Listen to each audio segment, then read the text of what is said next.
Bismillahirrahmanirrahim. Assalamualaikum warahmatullahi wabarakatuh. Hamdan wa syukran lillah. Assalatu wassalamu ala rasulillah wa ba'd. Bapak Ibu peserta pelatihan Google Certified Educator Level 1. Perkenalkan, saya Fatur Rahman dari tim trainer EduTech Madrasah. Pada kesempatan ini, alhamdulillah, saya diberikan kepercayaan untuk sharing bersama Bapak Ibu pendidik tentang pengenalan Google Classroom. Baik, kita mulai. Apa itu Google Classroom? Pada prinsipnya, Google Classroom adalah platform gratis yang dibuat untuk mempermudah kegiatan pembelajaran, baik dari sisi pendidik, peserta didik maupun stakeholder pendidikan yang lainnya. Salah satu fungsi dan peran utama guru sebenarnya adalah sebagai fasilitator yang harus bisa memastikan berlangsungnya kegiatan pembelajaran dalam kondisi apapun secara terus-menerus, terlebih di masa pandemi COVID-19 ini. Proses terjadinya belajar tidak lagi dibatasi oleh ruang dan waktu. Kenapa menggunakan Classroom? Setidaknya ada 4 kriteria bagi kita, pengguna atau end user, dalam memilih platform yang kita gunakan, yaitu dari sisi kemudahan. Artinya, aplikasi tersebut bisa dioperasikan oleh siapa saja, meskipun tidak memiliki basic IT yang bagus. Yang kedua, dari sisi pembiayaan, tentu kita harap yang murah, bahkan yang gratis, sehingga dapat dijangkau oleh semua kalangan. Kemudian yang ketiga adalah kelengkapan fitur-fitur.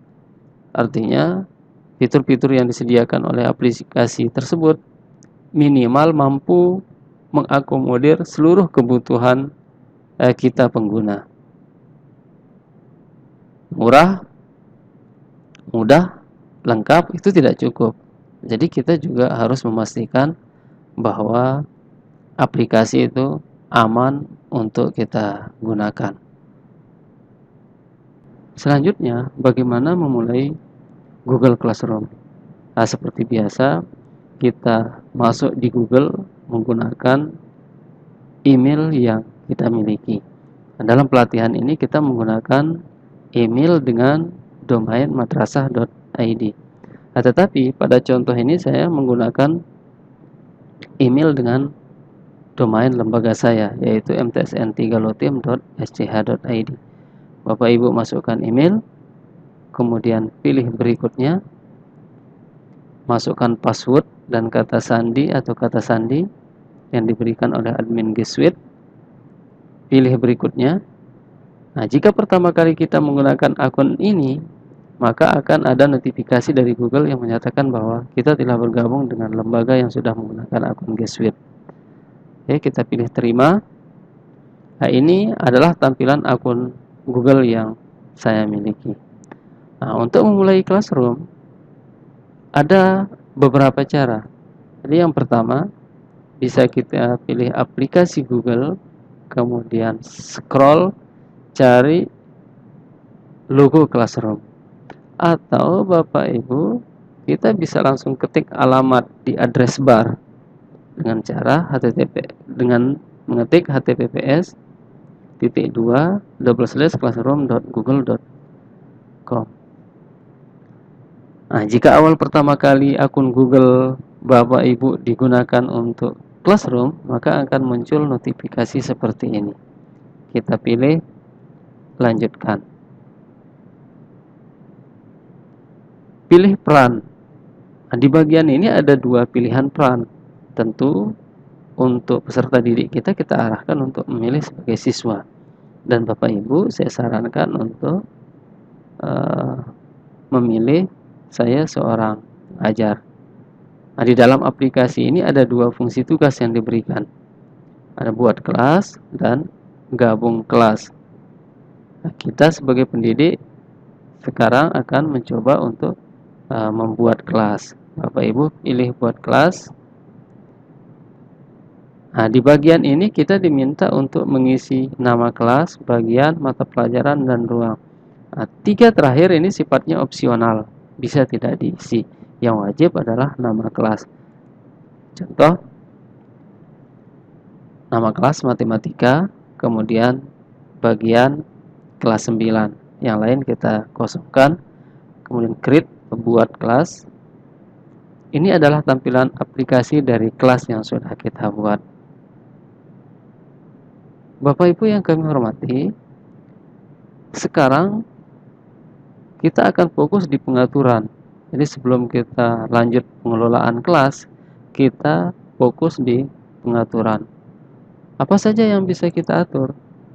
Jadi pertama adalah kita akan mengatur detail kelas. Nah, tadi di awal ketika kita membuat kelas hanya mengisi nama kelas, kemudian di bagian pengaturan Bapak Ibu bisa edit kembali dengan menambah deskripsi, ruang, mata pelajaran, atau mungkin juga bisa merubah nama kelas yang Bapak Ibu buat sebelumnya. Berikutnya adalah pengaturan di umum. Apa yang bisa dikelola di sini? Kita bisa mengelola kode undangan, kode kelas, tampilan kelas, forum, tugas kelas di forum, dan tampilan item yang dihapus. Di bagian kelola kode undangan, ada 3 opsi pilihan. Yang pertama diaktifkan, kedua nonaktifkan, yang ketiga adalah di reset atau diatur ulang. Ini dipilih sesuai dengan kebutuhan Bapak Ibu. Nah, misalnya untuk memilih nonaktifkan, asumsikan bahwa peserta didik yang kita harapkan masuk di kelas kita sudah cukup sesuai dengan apa yang kita inginkan, sehingga perlu dipertimbangkan untuk menonaktifkan kode kelas dengan tujuan siapa tahu ada siswa yang lain mengetahui kode kelas dan join bersama kita. Nah, dengan menonaktifkan artinya tidak ada lagi peluang orang lain masuk di kelas kita. Berikutnya adalah tampilan kode kelas. Nah, ini adalah tampilan kode kelas yang sudah kita buat, yang akan kita share ke siswa kita. Selanjutnya, di bagian forum ada 3 pilihan. Siswa dapat memposting dan memberi komentar, siswa hanya dapat memberi komentar, atau hanya pengajar yang dapat memposting atau memberi komentar. Sekali lagi, ini diatur sesuai dengan kebutuhan dan karakteristik skenario pembelajar yang Bapak Ibu inginkan dalam kelas.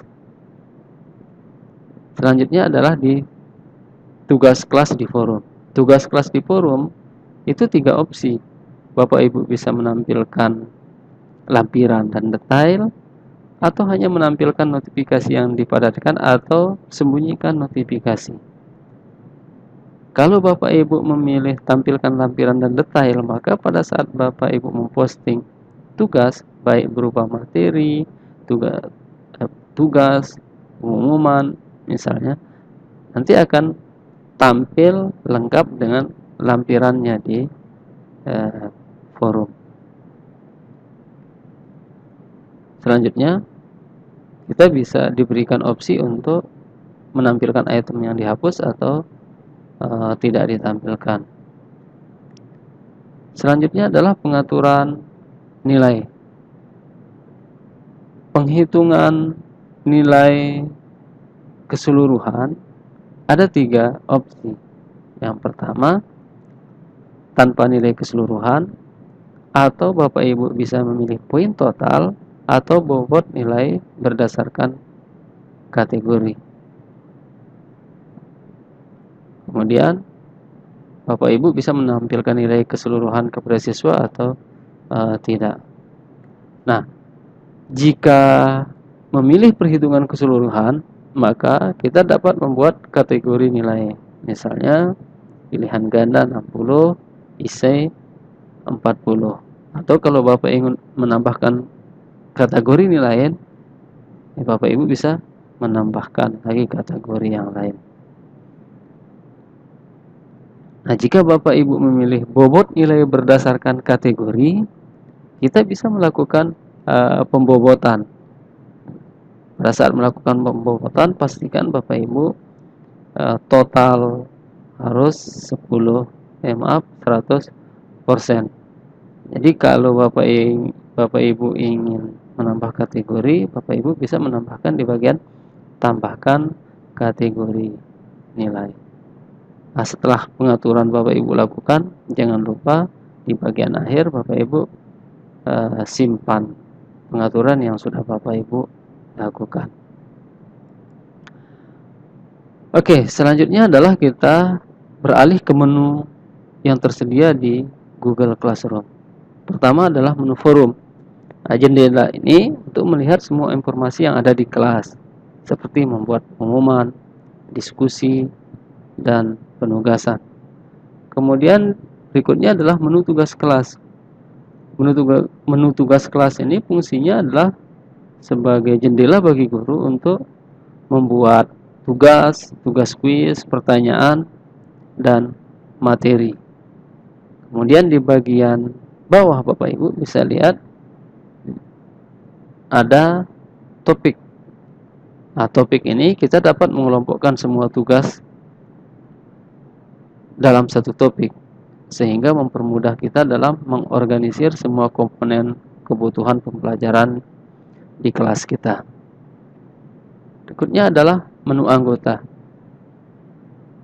Menu anggota ini adalah jendela untuk melihat semua anggota dalam kelas, baik guru maupun siswa. Jadi Bapak Ibu, untuk menambah guru, Bapak Ibu tinggal klik tanda plus, kemudian masukkan email guru yang akan diundang untuk bergabung menjadi guru bersama Bapak Ibu. Kemudian untuk siswa, Bapak Ibu tinggal tambah tanda plus sini, kemudian masukkan email siswa. Berikutnya adalah di nilai. Nah, di bagian ini adalah jendela untuk melihat tabel penilaian siswa dalam penyelesaian proses pembelajaran. Nah, inilah kemudahan dari Google Classroom.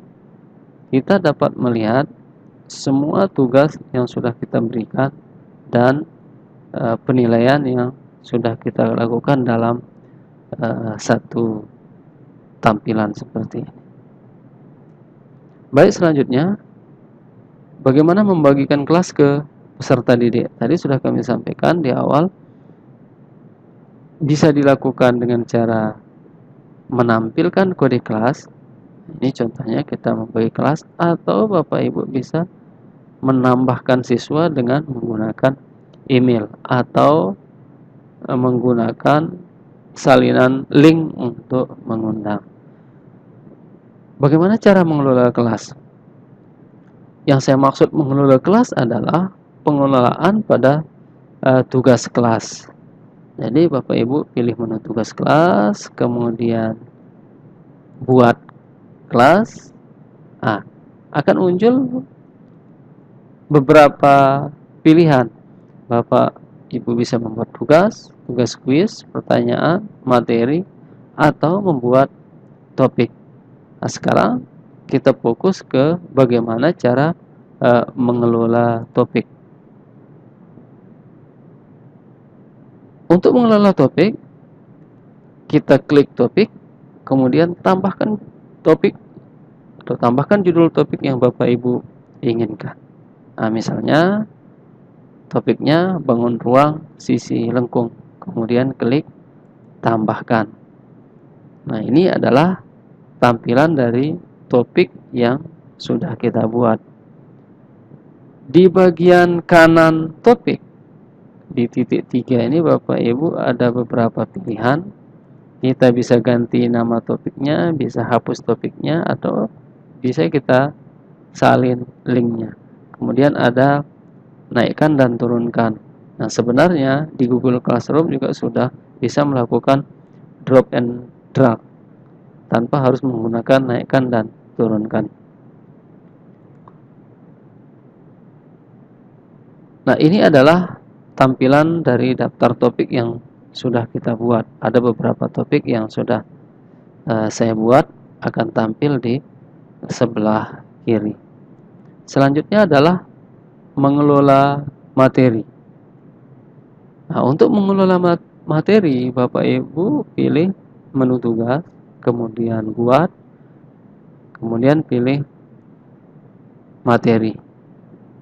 Apa saja yang diperhatikan dalam membuat materi, Bapak Ibu? Pertama adalah judul materi. Ini wajib. Kemudian berikutnya adalah deskripsi materi. Nah, jadi Bapak Ibu bisa mendeskripsikan materi yang Bapak Ibu guru akan post.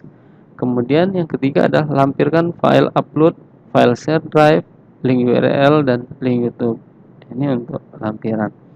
Kemudian yang bagian keempat ini Bapak Ibu bisa membuat materi dari dokumen, spreadsheet, slide, gambar, dan formulir yang disediakan oleh Google terintegrasi dengan Google Classroom.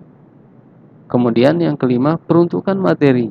Jadi Bapak Ibu, peruntukan materi ini bisa Bapak Ibu pilih semua siswa atau beberapa siswa yang Bapak Ibu inginkan.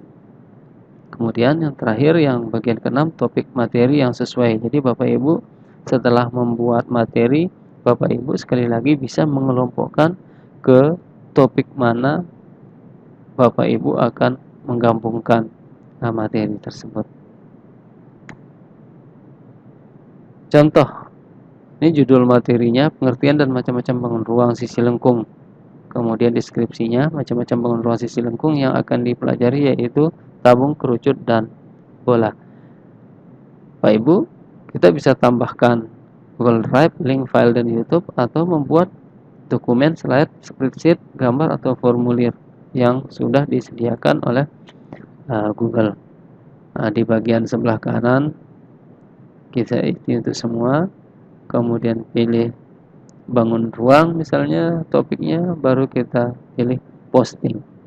Nah, di bagian posting ini Bapak Ibu sebelum melakukan posting, kita lihat dulu pilihan-pilihannya. Posting itu langsung menampilkan materi ke kelas. Jadwalkan itu untuk menampilkan materi sesuai dengan jadwal yang diatur. Jadi Bapak Ibu, sekarang Bapak Ibu buat materi, misalnya nanti akan ditampilkan seminggu ke depan, maka Bapak Ibu bisa setting materinya akan muncul 1 minggu ke depan. Kemudian yang ketiga, simpan draft. Nah, ini adalah untuk menyimpan materi tanpa menampilkan ke kelas dan dapat diedit sebelum diposting ke kelas. Kemudian yang berikutnya adalah hapus draft. Ini adalah untuk menghapus materi yang disimpan dalam bentuk draft. Oke, selanjutnya adalah cara membuat tugas. Nah, di bagian ini Bapak Ibu sebenarnya sama dengan membuat materi. Hanya perbedaannya adalah di penilaian. Kalau materi tidak ada penilaian, tetapi kalau di tugas ada komponen penilaian. Caranya Bapak Ibu pilih tugas kelas, kemudian buat, kemudian pilih tugas. Di pemberian tugas ada beberapa bagian yang harus kita perhatikan. Yang pertama adalah judul sama dengan pemberian materi, deskripsi tugas, kemudian lampiran tugas baik berupa file upload, file share drive, link URL YouTube. Kemudian di bagian keempat seperti tadi, buat dokumen yang disediakan oleh Google. Kemudian yang kelima inilah tombol menghapus lampiran. Jadi Bapak Ibu setelah Bapak Ibu melampirkan, seumpamanya ingin mengganti, Bapak Ibu bisa hapus dulu kemudian diganti dengan lampiran yang lain. Kemudian berikutnya adalah peruntukan tugas. Ya, tugas ini apakah diberikan ke semua siswa atau beberapa siswa atau ke beberapa kelas yang Bapak Ibu kelola. Kemudian kategori nilai, apakah pilihan Bapak Ibu tidak menggunakan kategori atau menambah kategori. Kemudian yang terpenting adalah tenggat atau batas waktu pengumpulan tugas. Nah, pastikan Bapak Ibu bisa memahami ini. Jadi, tenggat waktu Maksudnya adalah sampai tanggal berapa tugas bisa dikumpulkan atau dikerjakan. Berikutnya adalah topik. Bapak Ibu pilih tugas ini akan dimasukkan di topik mana. Selanjutnya yang terakhir adalah rubrik. Nah, Bapak Ibu yang kami hormati, kita fokus sekarang di bagian rubrik. Coba kita fokus di bagian rubrik. Di sini ada 3 pilihan.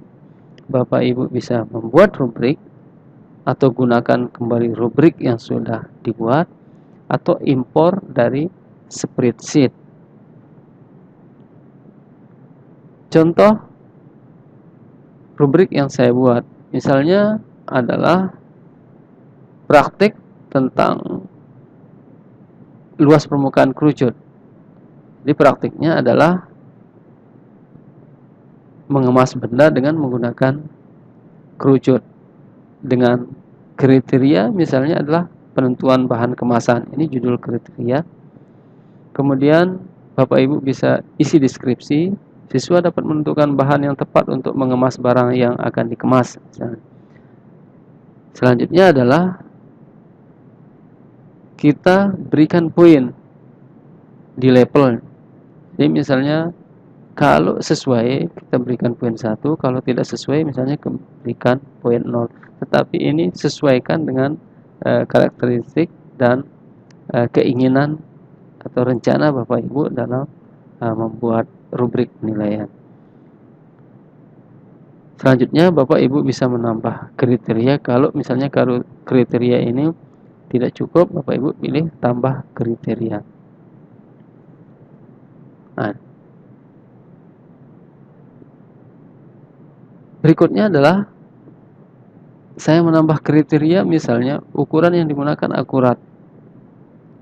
Kemudian poin 3 jika ukurannya pas, 3 ukuran pas, poinnya 2 jika 2 ukurannya pas, dan seterusnya. Dan selanjutnya jangan lupa klik simpan. Nah, di bagian level kita bisa menambah atau menghapus level. Nah, ini adalah tampilan dari rubrik yang sudah saya buat. Di bagian rubrik di pojok kanan atas Bapak Ibu, kita bisa melakukan edit, hapus, atau juga ekspor ke spreadsheet dari rubrik yang Bapak Ibu buat. Berikut saya tunjukkan cara penilaian. Cara melakukan penilaian adalah tinggal klik di angka di sini. Bapak Ibu bisa memilih semua atau yang ditugaskan atau yang sudah dinilai. Nah, di bagian ini akan muncul report penilaian. Konsepnya adalah Bapak Ibu tinggal memeriksa tugas dari peserta didik kita. Nah, di pojok kanan terdapat pengaturan apakah disalin ke Google Spreadsheet atau Bapak Ibu bisa download semua nilai sebagai CSV atau download nilai ini sebagai CSV.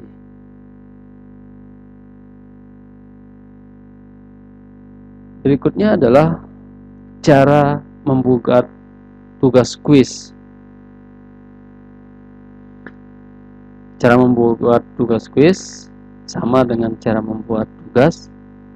Nah, hanya perbedaannya adalah di bagian buat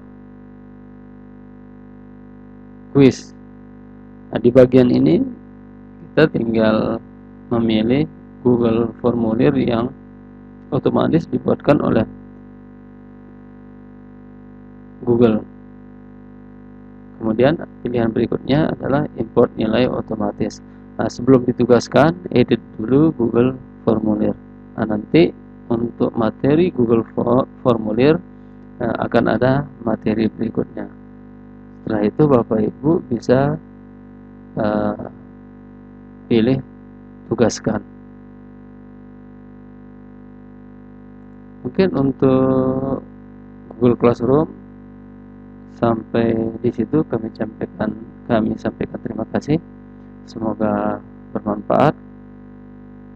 Billahi taufiq wal hidayah. Assalamualaikum warahmatullahi wabarakatuh.